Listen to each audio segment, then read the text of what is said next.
الشيطان الرجيم بسم الله الرحمن الرحيم قل أعوذ برب الفلق من شر ما خلق ومن شر غاسق إذا وقب ومن شر النفاثات في العقد ومن شر حاسد إذا حسد صدق الله العظيم.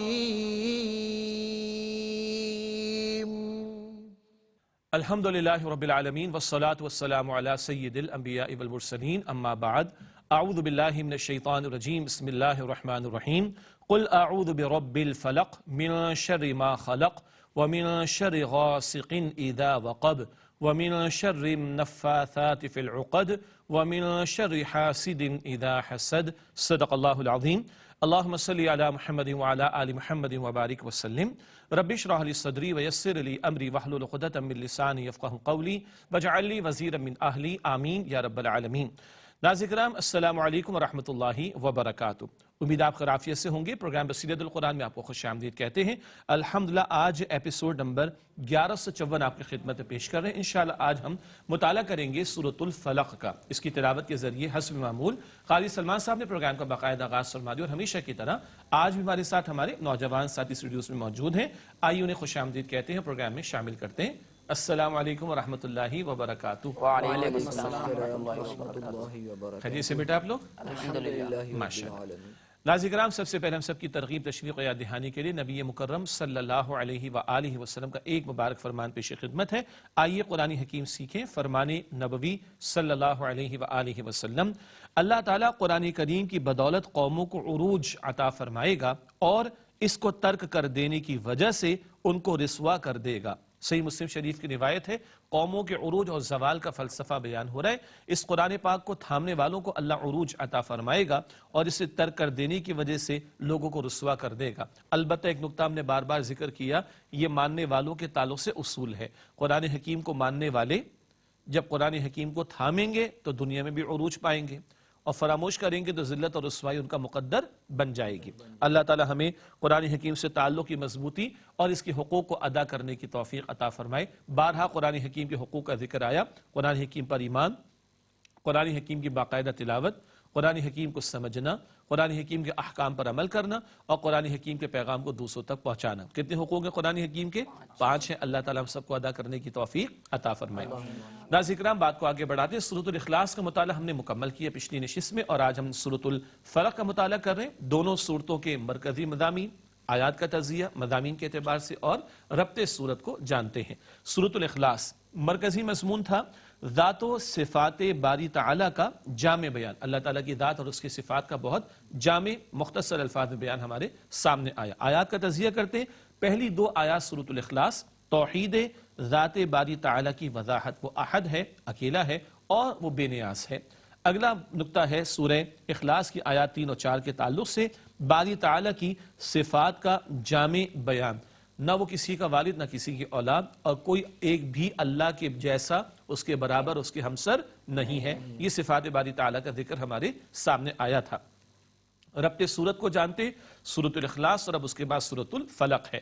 سورۃ الاخلاص میں توحید خالص یعنی توحید ذات باری تعالیٰ کا ذکر تھا.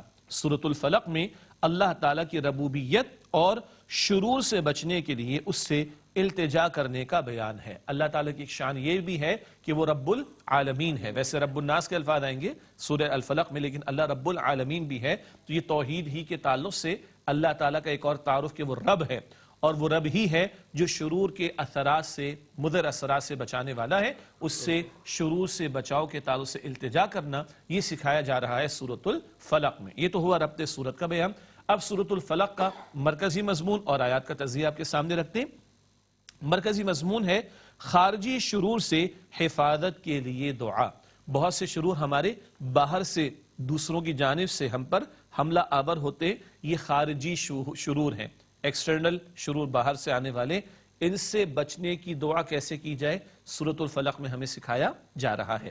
اس کے بعد آیات کا تجزیہ مضامین کے ایٹ اے گلانس سامنے آنے کے اعتبار سے کرتے ہیں آپ کے سامنے۔ پہلی آیت، شر سے محفوظ رہنے کے لیے رب تعالیٰ کے دامن میں پناہ کی ہدایت۔ وہی ہے نا شرور سے بچانے والا، باقی سب تو محتاج ہیں، تو محتاج ہمیں کیا دے سکیں گے، کیا بچا سکیں گے، کس سے مانگے؟ جو اللہ تعالیٰ ہے، جو سب سے بے نیاز ہے، اس اللہ سے وابستہ ہونا اور اس کے دامن میں پناہ حاصل کرنے کی کوشش کرنا، یہ دعا سکھائی جا رہی ہے سورۃ الفلق میں۔ اگلی 4 آیات ہیں، آیات 2 تا 5 سورۃ الفلق کے تعلق سے 4 قسم کے شرور سے حفاظت کے لیے دعا کی تلقین، ایک عمومی طور پر شرور کا بیان اور 3 خصوصی شرور کا ذکر آگے انشاءاللہ مزید آپ کے سامنے رکھ دیں گے۔ تو یہ تو ہوا سورہ اخلاص اور سورہ فلق کے مضامین کا تجزیہ اور آپس کا باہمی ربط ان دونوں صورتوں کا۔ اب آئیے آج کا درس ہم شروع کریں۔ آج ہم مطالعہ کریں سورۃ الفلق کا، 5 آیات ہیں، ان کا مفہوم اور ترجمہ۔ آپ صلی اللہ علیہ وآلہ وسلم فرمائیے، میں صبح کے رب کی پناہ میں آتا ہوں ہر اس چیز کے شر سے جو اس اللہ نے پیدا فرمائی، اور اندھیری رات کے شر سے جب وہ چھا جائے، اور گرہوں میں پھونکے مارنے والیوں کے شر سے، اور حسد کرنے والے کے شر سے جب وہ حسد کرنے لگے۔ یہ سورۃ الفلق کا ترجمہ ہو گیا۔ اس کے بعد ترتیب کے مطابق آگے چلتے ہیں اور ربط آیات کو سمجھتے ہیں، گزشتہ آیات اور آج کی زیر مطالعہ آیات کا باہمی تعلق۔ ٹھیک ہے، ربط آیات کے حوالے سے پہلا نقطہ اسکرین پر ملاحظہ فرمائیے گا۔ سورۃ الاخلاص کے اختتام پر ذکر تھا کہ اللہ تعالیٰ کا کوئی ہمسر نہیں۔ اگلا نقطہ ہے، سورۃ الفلق کے آغاز میں ہر قسم کے شرور سے بچنے کے لیے اللہ تعالیٰ کی پناہ میں آنے کی تلقین کی گئی ہے۔ کوئی اللہ تعالیٰ کے برابر نہیں ہے، تو سب محتاج ہے نا جی، تو محتاج سے کیا توجہ کرنا یا تلقین سے توقع کرنا، کس سے مانگے؟ اللہ سے، جو سب کو عطا فرمانے والا ہے، اور وہ اللہ ہی ہے جس کے برابر کوئی نہیں، اور وہ اللہ ہی ہے جو شرور سے بچانے کی کل قدرت رکھتا ہے۔ تو یہ ربط آیات بھی ہمارے سامنے آ گئے۔ تعارف کی طرف چلتے ہیں، جو نکات آپ کے سامنے ہم تشریح میں رکھتے ہیں ان کا خاکہ یا آؤٹ لائن پہلے ہمارے سامنے آتی ہے۔ تعارف کے حوالے سے ہمیشہ کی طرح آج بھی 3 باتیں۔ پہلا نقطہ، خارجی شرور سے بچنے کے لیے اللہ تعالیٰ کی پناہ میں آنے کی تعلیم اور دعا سکھائی جا رہی ہے نبی اکرم صلی اللہ علیہ وآلہ وسلم کے ذریعے سے۔ اگلا نقطہ تعارف کے ذیل میں ہے، خارجی شرور میں رات کی تاریکی کے شرور بھی شامل ہیں۔ تفصیل آگے آ جائے گی کہ رات کی تاریکی کے شرور سے کیا مراد ہے۔ اور اگلا نقطہ تعارف کے ذیل میں، جادو اور حسد کے شرور بھی خارجی شرور میں شامل ہیں۔ یہ 3 خاص شرور کا ذکر آ رہا ہے، شر کی جمع شرور، رات کی تاریکی کا شر، جادو کا شر اور حسد کا شر۔ آگے تفصیل انشاءاللہ کریں گے۔ اس کے بعد اب آیات کا تجزیہ رکھتے ہیں اور ایک ایک آیت کا موضوع ٹاپک آپ کے سامنے رکھیں گے انشاءاللہ۔ سورۃ الفلق کی آیات 1 تا 5 کا تجزیہ۔ سب سے پہلے آیت نمبر 1، شر سے محفوظ رہنے کے لیے رب کے دامن میں پناہ لینے کی ہدایت۔ آیت نمبر 2، مخلوق کے شر سے حفاظت کے لیے پناہ طلب کرنا۔ آیت نمبر 3، رات کے شر سے حفاظت کے لیے پناہ طلب کرنا۔ آیت نمبر 4، جادو کے شر سے حفاظت کے لیے پناہ طلب کرنا۔ اور آیت نمبر 5، حاسدوں کے شر سے حفاظت کے لیے پناہ طلب کرنا۔ یہ 5 آیات کے موضوعات بھی ہمارے سامنے آ گئے تجزیے کے ذیل میں، اور الحمدللہ اسی کے ساتھ ناظرین کرام آج کی زیر مطالعہ آیات کا مفہوم و ترجمہ، ربط آیات، تعارف و تجزیے کا بیان مکمل ہوا۔ اب وقت ان آیات کی تشریح کا ہم مطالعہ شروع کر رہے ہیں سورۃ الفلق کی پہلی آیت سے۔ جی مجھے معلوم ہے ہم سب کو یاد ہے ماشاءاللہ۔ اب آئیے تھوڑا مفہوم بھی سمجھ لیں اور کچھ تقاضے بھی سامنے آ جائیں اور ان پر عمل درآمد کرنے کا ارادہ بھی ہم کر لیں۔ پہلی آیت سورۃ الفلق کی، قل اعوذ برب الفلق، یہ آیت نمبر 1، اس کا مفہوم ترجمہ۔ آپ صلی اللہ علیہ وآلہ وسلم فرمائیے، میں صبح کے رب کی پناہ میں آتا ہوں۔ یہ آیت نمبر 1 کا ترجمہ ہے۔ تشریح کے حوالے سے پہلا نقطہ اسکرین پر ملاحظہ فرمائیے گا۔ سورۃ الفلق اور سورۃ الناس کو معوذتین بھی کہا جاتا ہے۔ کیا کہا جاتا ہے؟ معوذتین، 2 پناہ دینے والی صورتیں۔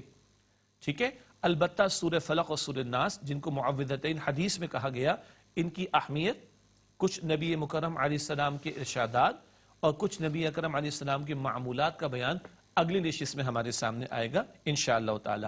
معوذتین سورۃ الفلق اور سورۃ الناس کو کہا جاتا ہے، ان کی اہمیت، فضیلت اور نبی علیہ السلام کے ارشادات اور کچھ آپ کے معمولات اگلی نشست میں انشاءاللہ آپ کے سامنے رکھیں گے۔ اگلا نقطہ، نبی کریم صلی اللہ علیہ وسلم اور آپ صلی اللہ علیہ وسلم کے ذریعے اہل ایمان کو خارجی شرور سے حفاظت کے لیے اللہ تعالیٰ کی پناہ حاصل کرنے کی تلقین۔ بچانے والا کون؟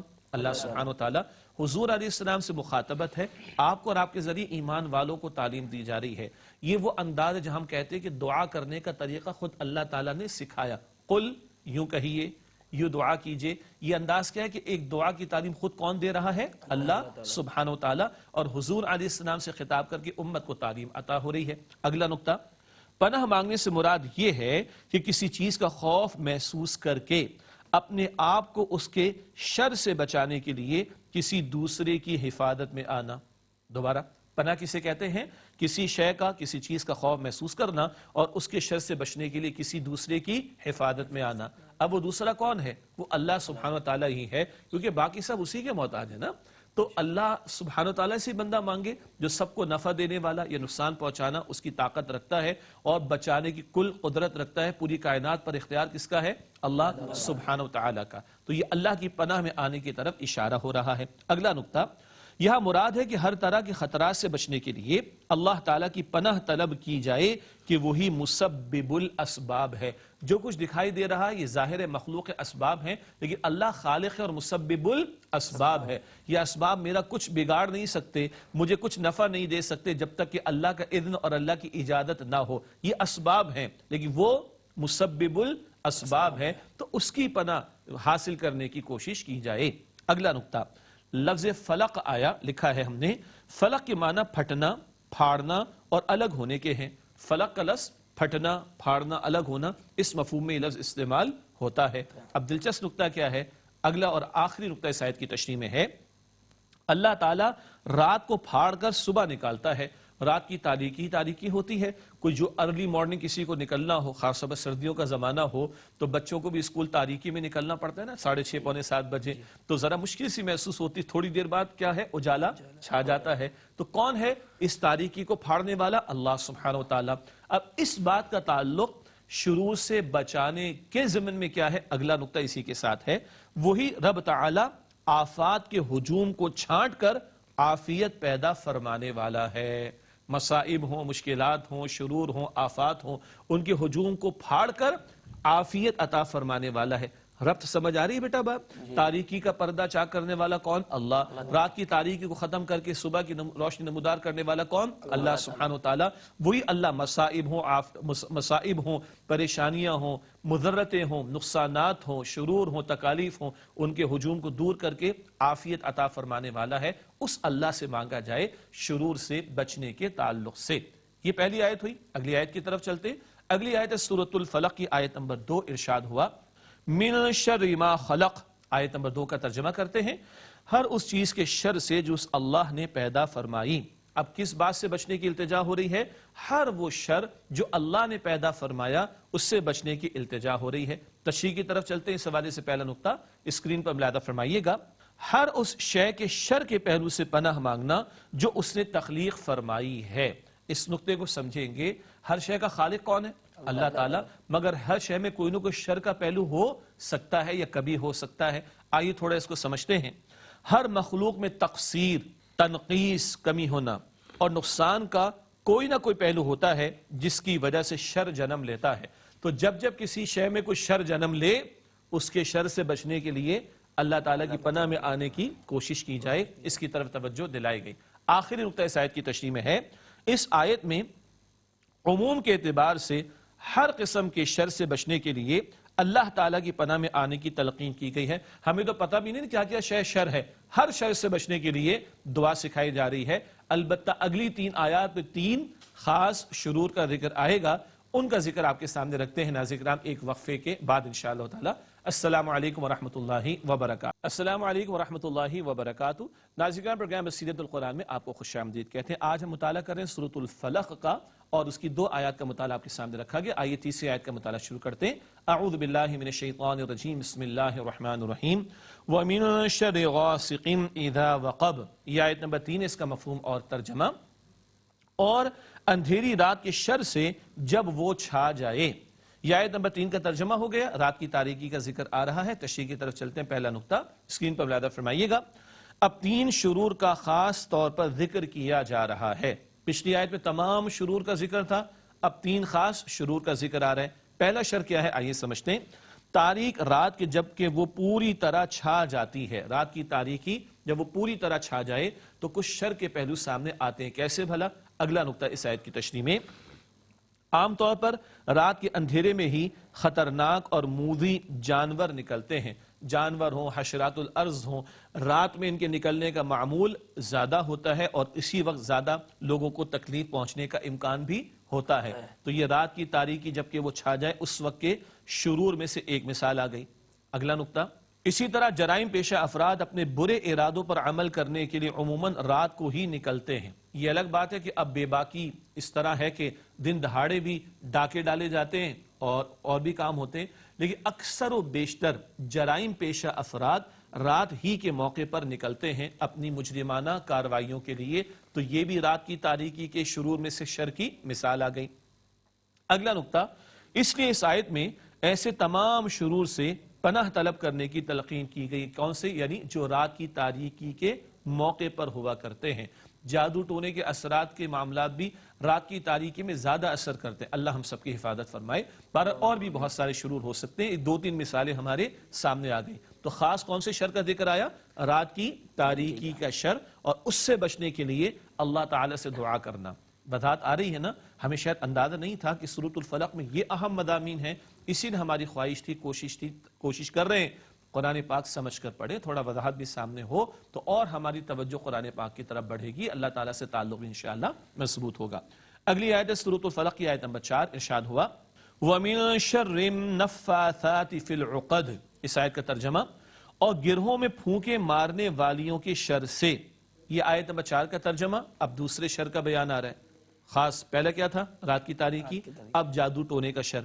اس حوالے سے تشریح کی طرف چلتے ہیں۔ پہلا نقطہ، النفاثات، جادوگر مرد اور عورتیں دونوں مراد ہیں۔ گرامیٹیکلی عربی اصول کے اعتبار سے اس کی تفسیر مفسرین نے بیان فرمائی، ہم اس تشریح میں یا وہ گرامیٹیکل انالیسس میں نہیں جا رہے، ٹھیک ہے؟ البتہ یہ نقطہ آپ کے سامنے ہم نے رکھا کہ النفاثات، یہ جادوگر مرد اور عورتیں دونوں اس میں مراد لی گئی ہیں۔ اگلا نقطہ، دوسرا شر بیان ہو رہا ہے جیسے کہ ابھی ذکر ہوا، گرہوں پر پھونک مارنا۔ یہ گرہوں پر پھونک مارنے سے مراد کیا ہے؟ مراد جادو کرنا ہے۔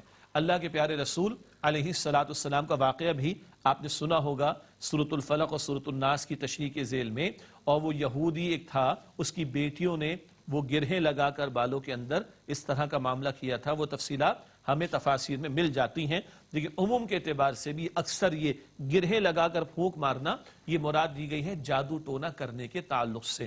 اگلا نقطہ، جادو ایک حقیقت تو ہے، البتہ ایسا عمل حرام ہے۔ جادو ہو جاتا ہے، ٹھیک ہے، جیسے زہر کو پیالہ کوئی پیے گا تو نقصان پہنچے گا نا، موت بھی واقع ہو سکتی ہے۔ تو جادو کا اثر ہو جانا ایک بات ہے، لیکن جادو کرنا کرانا حرام عمل ہے۔ شریعت محمدی صلی اللہ علیہ وسلم نے اس سے منع فرمایا، اور جادوگروں کے لیے تو بڑی سخت سزائیں تک بھی تجویز کی گئی ہیں۔ اگلا اور آخری نقطہ اس آیت کی تشریح میں ہے، جادو ٹونے، ٹوٹکے اور سفلی عملیات کے ذریعے پہنچائے جانے والے نقصانات سے بچنے کے لیے پناہ طلب کرنے کی تلقین کی گئی ہے۔ اب کون کب کہاں کیا کسی کے بارے میں کر رہا ہے کس کو پتا؟ تو ہر آن اللہ کے حضور بندہ التجا کرے کہ جادو ٹونے، سفلی عملیات، گندے کام اس میں ہوتے ہیں، گندے اعمال کر کے یہ جادو ٹونے کیے جاتے ہیں، تو سارا عمل ہی نحوست والا حرام ہے، نہ جانے کس قدر نقصان پہنچے۔ اس سارے نقصان و شر سے بچنے کے لیے اللہ کی پناہ میں آنے کی تلقین اور دعا سکھائی جا رہی ہے۔ اگلی اور آخری آیت ہے سورہ فلق کی آیت نمبر 5، ارشاد ہوا وَمِن شَرِّ حَاسِدٍ اِذَا حَسَدَ، اس آیت کا ترجمہ، اور حسد کرنے والے کے شر سے جب وہ حسد کرنے لگے۔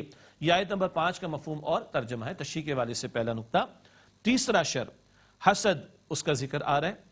پہلے تو تمام شرور کا ذکر تھا، پھر رات کی تاریکی، پھر جادو ٹونا، اور اب حسد کا بیان آ رہا ہے۔ یہ تیسرا شر مخصوص جو بیان ہوا اس صورت میں۔ حسد یہ کہ ایک شخص کو اللہ تعالیٰ کی طرف سے کوئی نعمت ملی یا جو خوبی ملی ہو، اور دوسرا اس سے جلے اور چاہے کہ یہ اس سے چھن جائے۔ اور یہ تو بہت چلتا ہے ہمارے یہاں، جل جانا، اور اللہ برباد کر دے، اس کی گاڑی کا ایکسیڈنٹ ہو جائے، اس کا گھر تباہ ہو جائے، اس کا بچہ استغفر اللہ معاذ اللہ، یہ تو ہمارے عام سی بات ہے نا، استغفر اللہ۔ حسد بہت بڑا جرم ہے، بہت بڑی برائی ہے، اور یہاں جو بات کی جا رہی ہے وہ کیا ہے؟ ایک بندہ خود حسد کرے وہ تو ہے برا، اور ایک دوسرا کسی کے بارے میں کرے تو پھر کیا ہو سکتا ہے؟ آئیے سمجھیں۔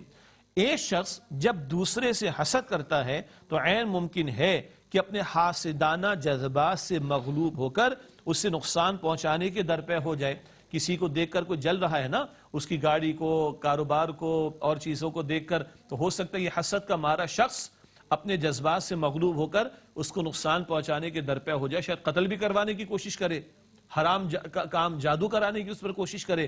تو ایسا شخص اگر کسی کے خلاف حرکت کرے گا تو اس کو تو نقصان پہنچ سکتا ہے. تو وہ جو دوسرا ہے، یعنی یوں کہیے میرے بارے میں، آپ کے بارے میں کوئی حسد پتہ نہیں کب کر بیٹھے، تو اس کے اس شر سے بچنے کے لیے ہم اللہ تعالیٰ سے التجا کر رہے ہیں کہ اللہ ہمیں حسد کرنے والے کے شر سے بچا لے. آخری نقطہ اس آیت کی تشریح میں ہے، چنانچہ حاسد کے شر سے بچنے کے لیے بھی اللہ تعالیٰ کی پناہ بہت ضروری ہے. اللہ تعالیٰ مجھے بھی سمجھ دے، آپ کو بھی سمجھ دے، حاسدوں کے شر سے بھی بچائے. اور یہ سورہ مبارکہ ہمیں یاد ہے، بس توجہ کے ساتھ ہم اس کی تلاوت کریں، سنیں، نمازوں میں تلاوت کریں جب خود کریں، اور ان شرور کے حوالے سے وضاحت سامنے رہے تو اب دعا بھی دل سے ہم کریں گے انشاءاللہ تعالی. ناظرین کرام، الحمدللہ سورۃ الفلق کا مطالعہ کسی درجے میں ہوا مکمل. اب وقت ہے سوالات کا. چلتے ہیں ہمارے ساتھیوں کی جانب اور اس سے دریافت کرتے ہیں کہ آج کیا سوالات ان کے ذہنوں میں اٹھے ہیں. جی بیٹا، پہلا سوال آپ کا. میرا سوال ہے کہ جادو سے بچنے کے لیے ہمیں کیا کرنا چاہیے؟ جادو سے بچنے کے لیے ہمیں کیا کرنا چاہیے؟ دو باتیں ہیں. ایک تو کہ جادو ہم پر اثر انداز نہ ہو، تو سورۃ الفلق اور سورۃ الناس کی تلاوت کریں، اور انشاءاللہ آئندہ نشست میں تھوڑی تفصیل آئے گی. نبی مکرم علیہ السلام تمام فرض نمازوں کے بعد بھی اور رات کو سوتے وقت بھی اس کی تلاوت کا اہتمام فرمایا کرتے تھے. تو یہ خاص عمل ہے جو اللہ کے پیارے نبی علیہ السلام نے ہمیں تعلیم فرمایا، اور اللہ تعالیٰ نے خود جبریل امین علیہ السلام کو بھیج کر حضور کو تلقین فرمائی تھی کہ آپ ان کی تلاوت کریں، تو وہ اثرات پھر ختم ہو گئے تھے. تو بہترین حل کیا ہے؟ ان دونوں صورتوں کو اپنے معمولات میں شامل رکھیں. اسی طرح آیت الکرسی ہے، اور اس کا بھی حاصل کیا ہے؟ شرور سے حفاظت ہوتی ہے. آیت الکرسی رات کو سوتے وقت پڑھنے کی تلقین اللہ کے نبی نے فرمائی صلی اللہ علیہ وسلم، اور ہر فرض نماز کے بعد بھی آیت الکرسی کی تلاوت کا اہتمام ہونا چاہیے. اور اللہ معاف رکھے کسی پر اثرات ہو جائیں تب بھی سورۃ الفلق اور سورۃ الناس بہترین صورتیں ہیں جن کا تلاوت کا معمول ہمیں اختیار کرنا چاہیے. مزید اگر کوئی معاملہ ہو تو جو دیندار عاملین ہو، کون؟ ہاں، فارغ قسم کے نہیں، دیندار عاملین جو کہ شریعت کا علم رکھتے ہیں، اللہ کے پیارے رسول علیہ السلام کی تعلیم کردہ وظائف اور دعائیں بتاتے ہیں، ان سے رجوع کرنا چاہیے. ٹھیک ہے جی بیٹا، آپ کا سوال. میرا سوال یہ ہے کہ حسد کی تباہ کاریوں کے بارے میں تھوڑی سی وضاحت کر دیں. حسد کی تباہ کاری ہے. ایک حدیث اب یاد آ گئی مجھے، آپ کو بھی یاد ہوگی. حسد کھا جاتا ہے نا نیکیوں کو. کیسے؟ جیسے آگ جو ہے وہ لکڑیوں کو کھا جاتی ہے. آگ جلائے تو لکڑی جل جاتی ہے نا. آگ جیسے لکڑی کو ختم کر دیتی ہے، حسد بھی نیکیوں کو ختم کر دیتا ہے. یہ حسد کرنے والے کے لیے، حسد کرنے والا اگر حسد کرنے پر آ جائے تو حسد کرنے والے کی نیکیاں تو برباد ہو جاتی. اور تباہ کاریاں کیا ہے؟ جل رہا ہے کس بات پر؟ فلاں کو اللہ نے یہ چیز کیوں دے دی، فلاں کو اللہ تعالیٰ نے خوبی کیوں دے دی. میں نے لفظ اللہ استعمال کیا، غور کیجئے گا. اگر کوئی کہے اس کو گاڑی کیوں مل گئی، تو دی کس نے؟ اس کا گھر بڑا کیوں کس نے دیا؟ اس کے بچے بڑے خوبصورت کس نے دیے؟ تو تم اگر جل رہے ہو تو کس پر جل رہے ہو؟ حسد کرنے والے کو کہہ رہے ہیں، آپ کو نہیں کہہ رہا. حسد کرنے والے کو کس پر جل رہا ہے؟ اللہ کے فیصلے پر. تو کس قدر تباہی کی بات ہے کہ بندہ اللہ کے فیصلے کے سامنے کھڑا ہو جائے. اس سے بڑھ کر بربادی کیا ہوگی؟ یہ حسد کرنے والے کے لیے وعیدیں اور ڈراوے ہیں. ایک بات ہو گئی. البتہ جو سورہ فلق میں ذکر ہے وہ کیا ہے؟ کوئی حسد کرے میرے سے تو اس کے شر سے میں بچنے والا بن جاؤں. آج بات یہ تھی، لیکن اب حسد پر بھی کلام ہو گیا تو نقطہ سامنے آ رہا ہے کہ ہمیں حسد سے بچنا چاہیے، ورنہ یہ نیکیوں کو برباد کر دے گا. اور حسد کرنے والا کسی بندے سے بڑھ کر گویا کہ اللہ تعالیٰ کے سامنے کھڑا ہو رہا ہے. اس سے بڑی تباہی و بربادی کیا ہو سکتی ہے؟ آپ کا سوال بیٹا. میرا سوال یہ ہے کہ حسد سے بچنے کے لیے ہمیں کیا کرنا چاہیے؟ ماشاءاللہ، دو باتیں الگ الگ کرنی ہوں گی. جو سورہ الفلق میں بات ہے وہ کیا ہے؟ کوئی مجھ سے حسد کر رہا ہے تو اس کے شر سے میں بچنے والا ہو جاؤں. تو اس کے لیے سورہ فلق کا معمول اور سمجھ کر اور اللہ تعالیٰ سے دعا کہ اس کے پتہ نہیں کب کرے حسد، مجھے کیا پتا، اور کب میرے خلاف کوئی ایکشن لے مجھے کیا پتا. اس کے حسد، وہ حسد جو کر رہا ہے اس کے شر سے بچنے کے لیے اللہ سے. ایک تو یہ بات ہو گئی. اور ایک بات جو دوسرے سوال کے جواب میں نے عرض کی، ہم حسد کرنے والے نہ ہو جائیں. تو یاد رکھیں اگر حسد کرتا ہوں تو نیکیاں برباد ہو جائیں گی، رسول اللہ صلی اللہ علیہ وسلم فرما رہے ہیں. اور حسد کرتا ہوں تو کس کے مقابلے میں کھڑا ہو رہا ہوں؟ کس کے مقابلے میں؟ اس سے بڑھ کر تباہی بربادی کیا ہوگی؟ یہ خیال رکھیں گے تو حسد سے بچنے کی طرف توجہ رہے گی انشاءاللہ. اللہ ہمیں حسد کرنے والوں سے بھی بچائے اور ہم حسد کرنے والے ہو جائیں. اللہ تعالیٰ اس سے بھی ہم سب کی حفاظت فرمائے. اللہم ناظرین کرام، الحمدللہ سوالات اور ان کے جوابات آپ کی خدمت میں پیش کیے گئے. پروگرام کے آخری لمحات میں آخری مختصر سیگمنٹس کو شامل کرتے ہیں. سب سے پہلے قرآنی معلومات کا نقطہ ہے. آج کا نقطہ مشہور ہے لیکن دہرا رہے ہیں ایک خاص وجہ سے. قرآن کریم میں منزلوں کی تعداد 7 ہے. قرآن پاک میں منزلوں کی تعداد 7 ہے اور اکثر صحابہ کرام رضی اللہ عنہم اجمعین ایک ہفتے میں قرآن حکیم کی تلاوت کی تکمیل کر لیا کرتے تھے. اس لیے اس نقطے کو دہرایا گیا. ہم نے لاسٹ ٹائم قرآن پاک کی تکمیل کب کی تھی؟ میں اپنا سوچوں، آپ اپنا سوچیں، آگے چلتے ہیں. حاصل مطالعہ ریکیپ یا خلاصہ 3 باتیں آج بھی ہیں. پہلی بات، اللہ تعالیٰ مسبب الاسباب ہے اور وہی ہے جو شرور سے بچانے والا ہے، تو اسی سے التجا کرنی چاہیے شرور سے بچاؤ کے تعلق سے. اگلا نقطہ حاصل مطالعہ کے ذیل میں، تمام شرور سے بچنے کے لیے اللہ تعالیٰ کی پناہ طلب کرنی چاہیے. اور آخری نقطہ ہے، خارجی شرور جو باہر سے حملہ آور ہوتے ہیں، ہمارے جسم کو متاثر کرتے ہیں، ہمارے ظاہر کو متاثر کرتے ہیں. خارجی شرور بالخصوص رات کی تاریکی، جادو اور حاسد کے شر سے بچنے کے لیے اللہ تعالی کی پناہ طلب کرنی چاہیے. یہ حاصل مطالعہ کا بیان ہوا. اس کے بعد چلتے ہیں جائزے کی طرف، یعنی سیلف اسسمنٹ. اپنے آپ سے پوچھتے ہیں ہم کہاں کھڑے؟ آئیے ہم سب اپنا جائزہ لیں. میں اپنا لوں، آپ اپنا لیں. پہلا سوال جائزے کے طور پر، کیا ہم ہر قسم کی آفات و مصائب سے حفاظت کے لیے اللہ تعالیٰ کی پناہ طلب کرتے ہیں؟